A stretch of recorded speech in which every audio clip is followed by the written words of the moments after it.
ಮಾವನೂರು ಬೆಟ್ಟದ ಮಲ್ಲೇಶ್ವರ ಸ್ವಾಮಿ ಗುಡಿ ಹಾಸನದಿಂದ 25 ಕಿಲೋಮೀಟರ್ ದೂರದಲ್ಲಿದೆ. ಬೆಟ್ಟದ ಮೇಲಿರುವ ಈ ದೇವಸ್ಥಾನಕ್ಕೆ ನಮ್ಮ ಗಾಡಿಗಳು ಮೆಟ್ಟಿಲವರೆಗೂ ಹೋಗಬಹುದು.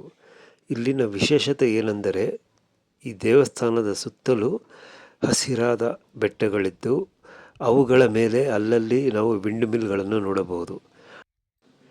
ನೀವೇನಾದರೂ ಬೆಂಗಳೂರಿನಿಂದ ಹಾಸನಕ್ಕೆ ಪ್ರಯಾಣಿಸುತ್ತಿದ್ದರೆ ಇಲ್ಲಿಗೆ ನೀವು ಬಂದು ಹೋಗಬಹುದು. ಈ ದೇವಸ್ಥಾನವು ಬೆಳಿಗ್ಗೆ 10 ರಿಂದ ಸಂಜೆ 6 ರವರೆಗೆ ತೆರೆದಿರುತ್ತದೆ.